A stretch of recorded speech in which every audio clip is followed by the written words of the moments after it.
So hello everyone, this is Vishal Jauhari और right now आप देख रहे हैं एमबीबीएस मतलब जौहरी एमबीबीएस। और आज का जो अपना टॉपिक है वो है क्रोमोसोम। इस वीडियो में आपको पूरा डिटेल में बताऊंगा कि क्रोमोसोम का स्ट्रक्चर कैसा होता है, किस तरीके से अगर क्रोमोसोम में कोई भी एबनॉर्मेलिटीज आ जाए तो अपन देखते हैं। पूरा आज अपन उसमें क्रोमोसोम देखेंगे। अगर आपको 30 दिन में एनाटॉमी खत्म करनी है तो आप जाइए मेरे ऐप पे जिसका नाम है जौहरी एमबीबीएस। उसमें एक कोर्स मैंने बनाया है, आप जैसे चैंपियंस लोगे। चैंपियंस कोर्स का नाम है एनाटॉमी इन 30 डेज, जिसके अंदर आपको नोट्स मिलते हैं, जिसके अंदर आपको बुक की पीडीएफ मिलती है, एमसीक्यू मिलते हैं, सारी वीडियोस मिलती हैं। मैंने ऐसे 30 वीडियो बनाई है जिसके अंदर आपको मैं याद करवा देता हूं सारी चीजें। सो 30 दिन में पूरी एनाटॉमी समझी नहीं जाएगी, रटवा जाएगी आपको। मेरे इस कोर्स के जरिए लाखों के एमबीबीएस कर रहे हो, कुछ हजार रुपए मत देखो, कोर्स को लो, उसके जरिए पढ़ो। साथ में मिलती है मेंटरशिप, मेरी पर्सनल गाइडेंस आपको मिलती है, और इसमें लाइव क्लासेस भी होती है, तो आपको लाइव डाउट सेशन क्लासेस भी मिलेंगे।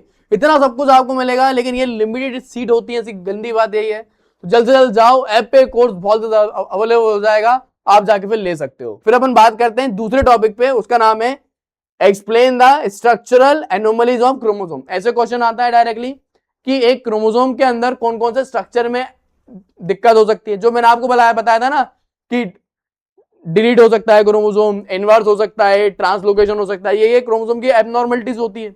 ये बहुत कम चांसेस है ये क्वेश्चन आए, मेनली सेक्स क्रोमोसोम पे और बार बॉडी पे शॉर्ट नोट लिखने के लिए बहुत आता है। लेकिन ये टॉपिक पे आ जाता है क्रोमोसोम।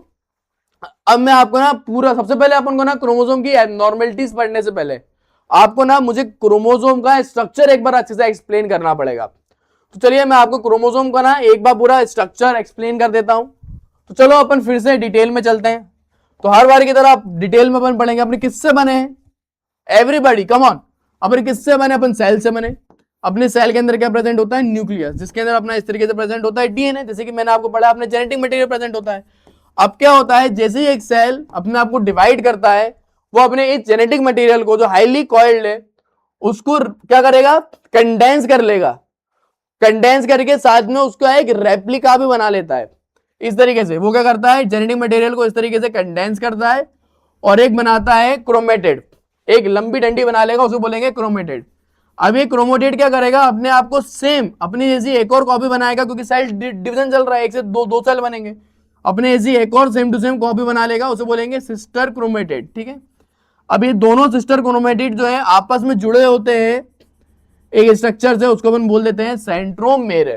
ठीक है, तो याद रखना ये जो दोनों के दोनों ये जो डंडियां है ना, ये एक दूसरे की आइडेंटिकल होती है।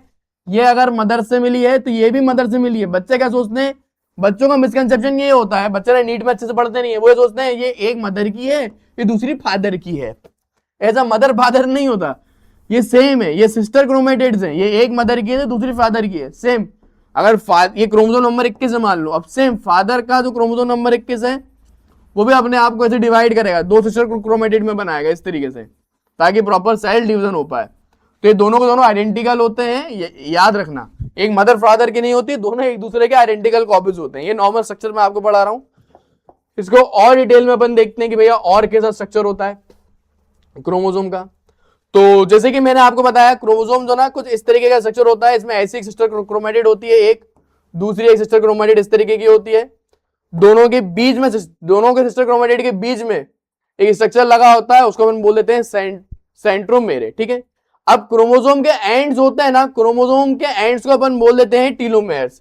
टीलोमेयर्स एक्चुअली में क्या होता है, जेनेटिक मटेरियल क्या करता है, एंड में अपने आप को एक ही बेस सीक्वेंस से ऐसे ऐसे रेप्लिकेट करता जाता है, तो उसको अपन टीलोमेयर बोलते हैं। फिर अगर आप ध्यान दो, ये सेंट्रोमेयर के कारण ये जो क्रोमेटिड है इनके लेंथ, मतलब कि क्रोमेटिड की लेंथ अलग अलग है। एक क्रोमेटिड बड़ा है तो उसे बोलेंगे शॉर्ट, एक क्रोमेटिड छोटा है ऊपर वाला उसे बोलेंगे शॉर्ट आर्म, एक क्रोमेटिड का नीचे वाली लेंथ बड़ी है तो उसे बोलेंगे लॉन्ग आर्म। तो एक छोटा बड़ा आर्म्स भी हो गए। फिर एक और कंसेप्ट होता है जिसको अपन बोल देते हैं सेकेंडरी कॉन्ट्रैक्शन। सेकेंडरी कॉन्ट्रैक्शन क्या होता है, अब कितनी बार क्या होता है ना, एक क्रोमोसोम जो है, क्रोमोसोम का क्रोमेटिड क्या करता है, एक और हल्का सा कॉन्ट्रैक्शन दिखाता है, उसको अपन बोल देते हैं सेकेंडरी कॉन्ट्रैक्शन। इस तरीके से सेकेंडरी कॉन्ट्रैक्शन दिखाता है, और इसके बाद वाले चीज को अपन सैटेलाइट बोलने लगते हैं क्रोमोसोम का स्ट्रक्चर। ठीक है, फिर एक और चीज है जो मुझे आपको बतानी है, अब डिटेल में पढ़ ही रहे हैं तो क्यों ना भाई डिटेल में पढ़ लें। अब काइनेटोकोर के बारे में पढ़ते हैं। अब क्या रहता है, जो क्रोमोसोम होते हैं उसके बीच में, जैसे कि मैंने आपको बताया क्या प्रेजेंट होता है, अपना प्रेजेंट होता है सेंट्रोमेर। अभी सेंट्रोमेयर पे भी, क्रोमोसोम के सेंट्रोमेयर पे भी एक और स्पेसिफिक स्ट्रक्चर होता है। हर क्रोमेटिड में अलग एक स्पेसिफिक स्ट्रक्चर होता है, उस स्पेसिफिक स्ट्रक्चर को अपन बोल देते हैं काइनेटोकोर।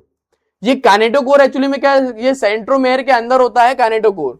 हर क्रोमेटिड का अलग अपना काइनेटोकोर होता है। एक्चुअली में ये काइनेटोकोर ना एक हुक की तरह काम करते हैं, जिसके अंदर माइटोसिस में करने वाले धागे, धागे बोले तो माइटोटिक स्पिंडल आगे जुड़ जाते हैं। तो याद रखना काइनेटोकोर होते हैं जिसके अंदर माइटोटिक स्पिंडल आगे से जुड़ते हैं ताकि सेल डिवीजन हो पाए। ठीक है, उसके अलावा सेकेंडरी कॉन्ट्रैक्शन के बारे में मैंने आपको बताया है कितनी बार क्रोमोसोम के अंदर क्या एक और कॉन्ट्रैक्शन देखने को मिलता है इस तरीके का। उस कॉन्ट्रैक्शन को अपन बोलते हैं सेकेंडरी कॉन्ट्रैक्शन। सेकेंडरी कॉन्ट्रैक्शन के बाद ये जो ऊपर वाला हिस्सा जो बचता है ना, उसको अपन बोल देते हैं सैटेलाइट, क्रोमोसोम का एक सैटेलाइट वाला हिस्सा। तो पूरा क्रोमोसोम को मैंने आपको डिटेल में पढ़ा दिया है स्ट्रक्चर। अब यूनिवर्सिटी में कभी अगर ये स्ट्रक्चरल एनोमली आ गया क्रोमोसोम, तो आप लिख के कैसे आऊंगे? बच्चे यही गलती करते हैं, अगर एनोमली पूछी है तो वो सिर्फ मेन बीमारी के नाम लिख देंगे, डिलीशन, ट्रांसलोकेशन। यार तुम ऐसा करोगे तो मार्क्स कैसे मिलेंगे? पहले आपको एग्जामिनर को बताना पड़ेगा कि आपको नॉर्मल स्ट्रक्चर भी आता है। तो पहले आप ऐसे नॉर्मल स्ट्रक्चर के बारे में लिखेंगे, नॉर्मल स्ट्रक्चर का डायग्राम बनाएंगे, फिर आप बाद में क्रोमोसोम की एनोमलीज लिखेंगे। समझे आप? ऐसे यूनिवर्सिटी में लिखना पड़ेगा। तो पहले तो आपको डेफिनेशन लिखनी है भाई। क्रोमोसोम क्या है? एक थ्रेड, एक धागे समान का स्ट्रक्चर है। फाउंड कहां होता है? न्यूक्लियस के, मतलब यूकैरियोटिक सेल, मतलब ऐसे सेल जिनके अंदर न्यूक्लियस होती है, उन सेल में मेनली मिलता है। सेल डिवीजन के समय एक थ्रेड लाइक का स्ट्रक्चर होता है। कंपोज किससे बना होता है? अपने डीएनए और प्रोटीन से बना होता है। प्रोटीन कौन सा? Histone protein. ठीक है भाई। अभी क्रोमोसोम क्या कैरी कर रहा है? DNA, genetic material. तो ये फिजिकली कैरी करता है अपने जेनेटिक मटेरियल के genes, hence the unit of hereditary. मतलब कि एक तरीके से देखा जाए ये जेनेटिक मटेरियल कैरी कर रहा है, जो अभी कितनी बार ऑफ स्प्रिंग में भी जाता है, मदर फादर से बच्चों में भी जाता है, तो हेरिडिटरी काम में भी आता है। तो टोटल अपने 46 क्रोमोसोम होते हैं। मैंने आपको बताया था ना, टोटल 46 क्रोमोसोम होते हैं। कैसे होते हैं? 23 पेयर्स में होते हैं। 23 पेयर्स में होते हैं, जिसमें 22 क्रोमोसोम जो है सेम होते हैं, मेल हो या फीमेल हो, उनको अपन ऑटोसोम्स बोलते हैं। लास्ट का क्रोमोसोम जो है वो सेक्स क्रोमोसोम कहलाता है। लास्ट का पेयर जो सेक्स क्रोमोसोम होता है, मेल में अलग होता है, फीमेल में अलग होता है। फीमेल में वो होगा XX, मेल में वो होगा XY क्रोमोसोम। सेक्स क्रोमोसोम अपना अगला ही टॉपिक है, वही अपन पढ़ने वाले हैं। देन फिर अपन आ जाते हैं जनरल एनाटॉमी के बारे में कि क्रोमोसोम की जनरल एनाटॉमी क्या है। तो यार वो ऑलरेडी बता चुका हूं कि क्रोमोसोम में क्रोमेटिड होगा, और क्रोमेटिड मतलब क्रोमोसोम के जो लंबे लंबे स्ट्रक्चर होते हैं ना, इन्हें क्रोमेटिड बोलते हैं। फिर क्रोमोसोम में एक सेंट्रोमेयर होता है। सेंट्रोमेयर मतलब क्रोमोसोम के बीच में एक स्ट्रक्चर सेंट्रोमेयर। फिर इन सेंट्रोमेयर के अंदर क्या प्रेजेंट होता है? काइनेटोकोर। हर क्रोमेटिड में ऐसा अपना स्पेसिफिक एक काइनेटोकोर प्रेजेंट होता है। फिर क्रोमोसोम की आर्म्स होती हैं। ऊपर वाली अगर लंबी है तो उसको शॉर्ट आर्म या पी आर्म बोलेंगे, नीचे वाली बड़ी है तो उसको अपन क्यू आर्म बोलेंगे। फिर टीलोमेयर, क्रोमोसोम के एंड वाले पार्ट को अपन टीलोमेयर बोलते हैं। सेकेंडरी कॉन्ट्रैक्शन, क्रोमोसोम में क्या होता है कितनी बार? यहाँ पे एक एक्स्ट्रा सेकेंडरी कॉन्ट्रैक्शन दिख जाता है, जिसके कारण ये वाले स्टेज को अपन सैटेलाइट क्रोमोसोम भी बोलते हैं। तो ये जनरल एनाटॉमी मैंने आपको बताई है, पूरी क्रोमोसोम की स्ट्रक्चर वगैरह। फिर अपन आते हैं क्रोमोसोम की क्लासिफिकेशन। अब क्रोमोसोम का क्लासिफिकेशन देखना भी बहुत जरूरी है कि क्रोमोसोम को अपन ने कैसे क्लासिफाई करा है। तो क्रोमोसोम को अपन क्लासिफाई करते हैं on the basis of their centromere. अब देखो, अब कितनी बार क्या होता है ना, इसको बोलते हैं मेटासेंट्रिक। मेटासेंट्रिक क्रोमोसोम क्या होते हैं? वो सारे क्रोमोसोम जिनके अंदर जो अपना सेंट्रोसोम जो होता है ना, वो बीच में होता है, सेंटर में लगा होता है, इसको बोलते हैं मेटासेंट्रिक। ये बीचों बीच लगा होने के कारण, बीचों बीच लगा होता है ये, लेकिन फिर भी क्या होता है ना, एक आम बड़ी, एक आम छोटी और एक आम बड़ी अपन को दिखाई दे जाती है बीच में लगने के कारण भी। तो ये अपने होते हैं मेटासेंट्रिक। तो मेटासेंट्रिक क्रोमोसोम कौन से होते हैं? क्रोमोसोम मेटासेंट्रिक क्रोमोसोम वो क्रोमोसोम होते हैं जिसमें सेंट्रोमेयर जो होता है क्रोमोसोम का, वो मिडल में होता है।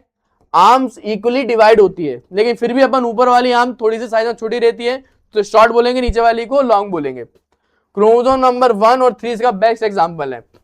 फिर एक होता है सबसेंट्रिक। सबसेंट्रिक क्या होते हैं? ये क्रोमोसोम के अंदर जो सेंट्रोमेयर जो होते हैं वो बीच में नहीं लगते, थोड़ा साइड में लगता है। क्रोमोसोम नंबर 4 से 12 सबसेंट्रिक होते हैं। मैं आपको दिखाता हूं सबसेंट्रिक कैसे दिखते हैं, ऐसा।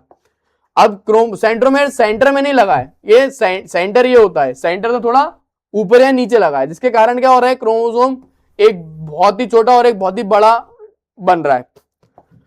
फिर दूसरा जो एग्जांपल है वो है एक्रोसेंट्रिक। एक्रोसेंट्रिक के अंदर क्या होता है, तो सेंट्रोमेयर जो होते हैं ना बिल्कुल क्रोमोसोम के एंड में लगते हैं, इसके कारण एक क्रोमोसोम बहुत ही छोटा ऊपर वाला क्रोमेटिड और एक बहुत ही बड़ा हो जाता है। क्रोमोसोम नंबर 13, 14, 15, 21, 22 इस तरीके के होते हैं ए सेंट्रोमिक। फिर टीलोसेंट्रोमिक जो होते हैं ना, इसके अंदर जो सेंट्रोमेयर है वो बिल्कुल एंड पे लगा होता है, लेकिन ये ह्यूमंस के अंदर फाउंड नहीं होते हैं, ये जानवरों में, रोडेंट्स के अंदर मिलते हैं। मेनली इतने सेंट्रोमेयर के आधार पर अपन क्रोमोसोम को 4 हिस्सों में, 4 टाइप्स में डिवाइड कर सकते हैं। फिर अपन देखें बेस्ड ऑन फंक्शन, फंक्शन के आधार पर अगर अपन देखें तो क्रोमोसोम 2 हिस्सों में डिवाइड है। ऑटोसोम्स मतलब शुरू से 1 से लेकर 22 पेयर जो होते हैं क्रोमोसोम के, मेल फीमेल दोनों में सेम है, ऑटोसोम्स बोलते हैं। लास्ट के क्रोमोसोम, लास्ट का जो पेयर होता है 23, उसको सेक्स क्रोमोसोम बोलते हैं। फिर बेस्ड अपॉन साइज, फिर साइज के आधार पे भी अलग अलग प्रकार के साइज होते हैं क्रोमोसोम के, ए साइज, बी साइज, अपन ए से लेकर जी तक साइज के आधार पर 7 ग्रुप बना लेते हैं क्रोमोसोम्स की। देन फिर इतना सब माता बच्चे लिखने के बाद फिर आपको लिखना है स्ट्रक्चरल एनोमलीज ऑफ क्रोमोसोम। देखो अब यहां पे ना रट्टाफिकेशन वाला काम है, तो कुछ चीजें तो याद करनी पड़ेगी, जैसे कि नाम, मेरा नाम विशाल जौहरी है, जौहरी सर के नाम से मैं बहुत प्रसिद्ध हूं। आपका नाम हो सकता है काजल हो, राकेश हो, कलवा बिलौटा हो सकता, अल्लाह भाई सबका अलग हो, है गोकुल कुल्हाड़ी बाज आपका नाम हो, तो ये तो नाम तो याद करने पड़ेंगे ना। वैसे यहाँ पे भी बीमारियों के नाम अलग अलग होते हैं, गोकुल कुल्हाड़ी बाज जैसा नाम तो नहीं होता जैसा, लेकिन बीमारियों के नाम अलग अलग होते हैं यार। अब डिलीशन, डिलीशन का मतलब क्या हुआ, क्रोमोसोम के एक सिस्टर क्रोमेटिड में जेनेटिक मटेरियल डिलीट हो गया। तो ये डिलीशन किस में दिखता है, कौन सी बीमारी में दिखता है? अगर आप एग्जाम्पल नहीं लिखेंगे तो एग्जामिनर आपको नंबर कैसे देगा? तो डिलीशन के अंदर लॉस ऑफ क्रोमोसोम सेगमेंट, अपन ने एक क्रोमोसोम का सेगमेंट लॉस हो गया। बीमारी का नाम क्या है? क्राई डू चाइल्ड सिंड्रोम, जिसके अंदर क्रोमोसोम नंबर 5 की शॉर्ट आर्म डिलीट हो जाती है। Same Wolf Hirschhorn syndrome, जिसके अंदर क्रोमोसोम नंबर 4 की शॉर्ट आर्म डिलीट हो जाती है। ये 2 नाम आपको याद करने पड़ेंगे। मैंने तो ऐसे याद करा था कि क्राई कर रही है कैट, क्यों? क्योंकि उसको नहीं मिला हॉर्न, हॉर्न मतलब किसी ने उसके सामने हॉर्न नहीं बजाया, बीप बीप बीप बीप से कैट क्राई कर रही है। फिर डुप्लीकेशन, डुप्लीकेशन के अंदर क्या होता है, मेनली जेनेटिक मटेरियल अपने आप को डुप्लीकेट कर रहा है। ये जेनेटिक मटेरियल जो है वो अपने आप को ऐसे डुप्लीकेट कर रहा है, एक्स्ट्रा कॉपी बना रहा है, डुप्लीकेशन इसका हो रहा है जेनेटिक मटेरियल का। तो एक बीमारी होती है चैरकोट मेरी टूथ डिसीज, इसके अंदर क्या होता है, क्रोमोसोम नंबर 17 के अंदर ये जो जीन अपना होता है PMP22 जीन, ये अपने आप को डुप्लीकेट कर जाता है। फिर होता है इन्वर्जन, इन्वर्जन जो है इसके अंदर क्या होता है, जेनेटिक मटेरियल अपने आप को इन्वर्स कर गया भाई, ये जेनेटिक मटेरियल जो है ये अपना हो गया इन्वर्जन, ये जेनेटिक मटेरियल जो है ऊपर वाला नीचे चला गया, ऐसे इन्वर्स हो गया, इन्वर्जन। मेनली ये इनफर्टिलिटी में ये देखने को मिलता है, तो ऐसे जेनेटिक एनोमली देखने को मिलेंगे। फिर अपना ट्रांसलोकेशन भी होता है, इंसर्शन भी होता है, 2 और होते हैं एक्स्ट्रा। सो यूनिवर्सिटी एग्जाम में इस तरीके से आपको लिखना है। मैंने आपको बताया, पूरा क्रोमोसोम पढ़ाया। इस टॉपिक के सारे नोट्स आपको मेरे ऐप पे, इसका नाम है जौहरी MBBS, उसके अंदर मिल जाएंगे। सेम मेरी अलग से बुक भी है नोट्स की, उसके अंदर भी सारे नोट्स आपको एज इट इज मिल जाएंगे। इनफैक्ट मेरे जो हार्ड कॉपी है नोट्स के, उसके अंदर एक्स्ट्रा टॉपिक, एक्स्ट्रा डायग्राम मिलते हैं और एक्स्ट्रा टॉपिक्स भी मिलेंगे।